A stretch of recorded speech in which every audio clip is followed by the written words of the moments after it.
ஐயோ! வழி தவறி எங்கேயோ வந்துட்டேன் போல இருக்கே! இப்ப நான் எப்படி ஸ்டேஷனுக்கு போவேன்? கடைசி ரயிலுக்கு வேற நேரம் ஆகுது.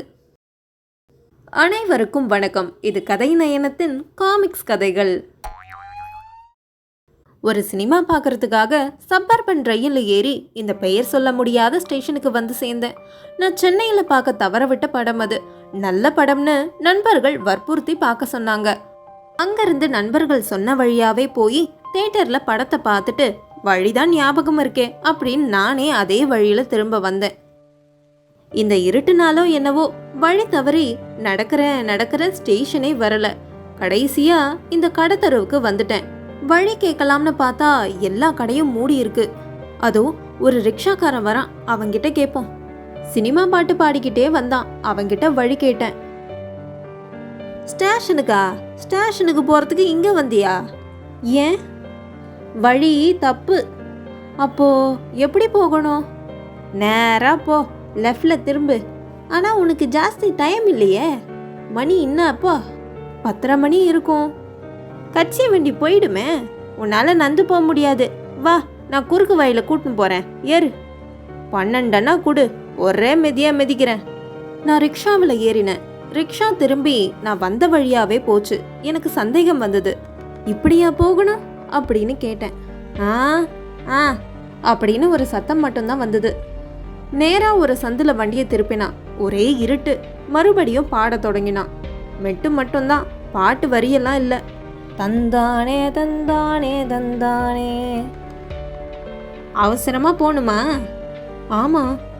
மறுபடியும் பாட தொடங்கினான். தந்தானே தந்தானே தந்தானே. எனக்கு ஒரே பயம் அதிகமாயிடுச்சு.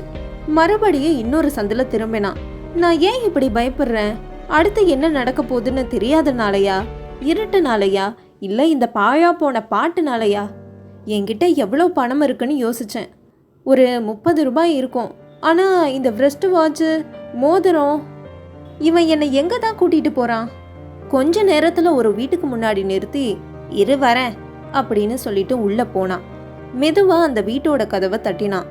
அவன் தட்டின தினசுலயே எனக்கு சந்தேகம் வந்தது. ஸ்வர்ணம் அப்படின்னு மெதுவா கூப்பிட்டான். யாரு? உள்ள இருந்த ஒரு பெண்மணியோட குரல் வந்தது. நான் தான், கோபாலு. கண்ணாடி வளையல் சத்தம் கேட்டுது. உள்ள இருந்து ஒரு பெண் கதவை திறந்தா. 20 வயசு தான் இருக்கும். வந்துட்டியா? நான் ரொம்ப அப்படின்னு ஏதோ சொல்ல தொடங்கியவ என்னை பார்த்ததும் குரலை தாழ்த்திக்கிட்டா. அவன்கிட்ட என்னமோ கேட்டா. கதவை பாதி திறந்தவ வாங்க அப்படின்னு என்ன சொன்னான். என்னப்பா அப்படின்னு நான் பதட்டமா ரிக்ஷாக்காரனை கேட்டேன். சும்மா போ. அட, நான் பயத்தோட என்ன நடந்தாலும் பார்த்துக்கலாம் அப்படின்னு துணிஞ்சு அவ பின்னாடி போனேன். அந்த கதவுக்கு பின்னாடி நீண்ட வழிநடை இருந்துச்சு. அதோட கடைசியில ஒரு கதவு மூடி இருந்துச்சு. அவ கதவை திறக்காம அங்க போய் எனக்காக காத்திருந்தா. நான் தயங்கி நின்னேன். வாங்க அப்படின்னு பொறுமை இல்லாம சொன்னான். நான் அங்க போனதும் சட்டன்னு கதவை திறந்தா. என் மேல குளிர் காத்து வீசுச்சு. அதோ பாரு, அதான் ஸ்டேஷனு, போ அப்படின்னு சொன்னான். இது சுஜாதா எழுதிய வழி தெரியவில்லை சிறுகதை.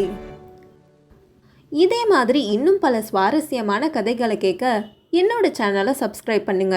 அது வரைக்கும் உங்ககிட்ட இருந்து விடைபெறுவது நான் உங்க பூமிதா.